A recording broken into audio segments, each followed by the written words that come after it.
अकेला होना और अकेला रोना ये दो ऐसे परिस्थिति हैं जो इंसान को बहुत ही शक्तिशाली बना देता है।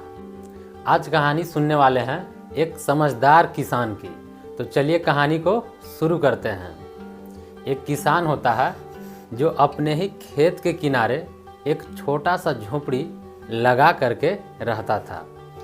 एक दिन अचानक आंधी तूफान, साथ में ओले भी गिरते हैं और इतना ज़्यादा आंधी तूफान होता है कि किसान का बहुत सारा फसल नष्ट हो जाता है, बर्बाद हो जाता है। जब किसान अपने खेत में पहुंचता है फसल के जायजा लेने के लिए, तो देखता है कि बहुत सारे फसल इधर उधर बिखर चुके हैं, काफ़ी फसल बर्बाद हो चुके हैं। तो किसान से रहा नहीं गया और अपने फसल को हाथ में उठा करके और आसमान में देखते हुए भगवान को कोसने लगता है, भला बुरा बोलना शुरू कर देता है और बोलता है कि भगवान, आपने अच्छा नहीं किया मेरे साथ, मेरे फसल बहुत सारा नष्ट कर दिया, बर्बाद कर दिया।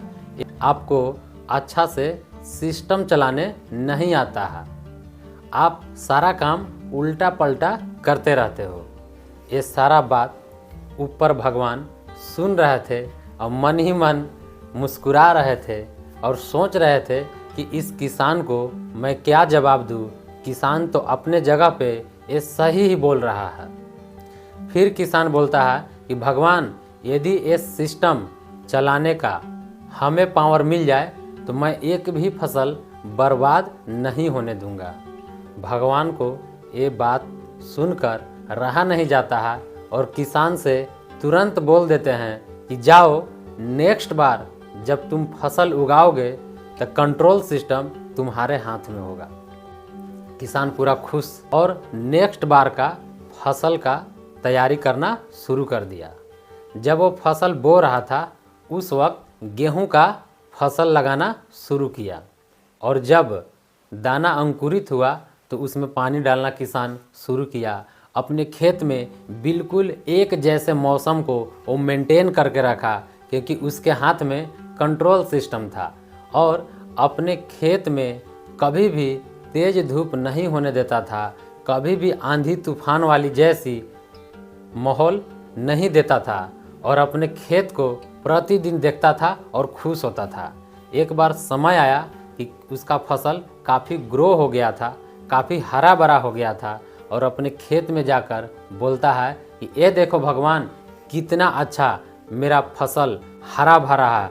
ये होता है सिस्टम चलाने का तरीका। भगवान मन ही मन खुश होते हैं और कुछ नहीं बोलते हैं। समय आता है उस फसल को काट करके खलिहान में ले जाने के लिए।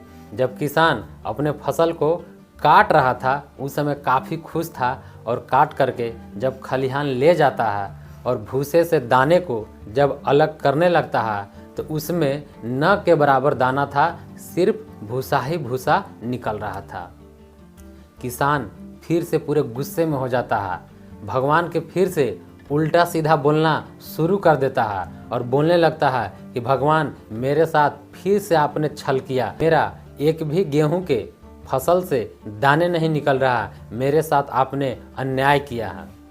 भगवान फिर से आ जाते हैं जवाब देने के लिए, बोलते हैं कि इस बार इस फसल में मेरा 1% रोल नहीं है, जो भी तुम किए हो ये तुम्हारा ही कर्म का फल है। तो भगवान समझाते हैं कि जब ये फसल को तेज धूप की ज़रूरत था उस वक्त तूने छांव बना कर रखा। इस फसल को थोड़ी ठंडी गर्म हवा की ज़रूरत थी, थोड़ी आंधी की ज़रूरत थी ताकि इसका डंठल मजबूत बन सके। इस फसल की थोड़ी सी ऊपर वाला बारिश की ज़रूरत थी, उस समय तुमने नहीं इसको दिया। इसके वजह से इसमें स्ट्रगल करने की क्षमता आया ही नहीं। अब स्ट्रगल नहीं हुआ, इसके वजह से इसमें दाना का निर्माण नहीं हो पाया। मोरल ऑफ द स्टोरी, हम भी अपने घर के बच्चे को बिना स्ट्रगल के सफलता दिलाना चाहते हैं। माय डियर फ्रेंड्स, बिना स्ट्रगल का एक पौधे में दाने नहीं लग सकते हैं, तो तो क्या लगता है बिना स्ट्रगल के इंसान सक्सेस हो सकता है क्या? नेवर, कभी नहीं हो सकता है। अपने घर के बच्चे को वो होमवर्क दीजिए, वो टास्क दीजिए जिसमें वो स्ट्रगल फील करे, समस्या फील करे, वही समस्या में उसका विकास छुपा हुआ है। आशा करते हैं ये वीडियो आपको अच्छा लगा होगा। Thanks for watching, take care.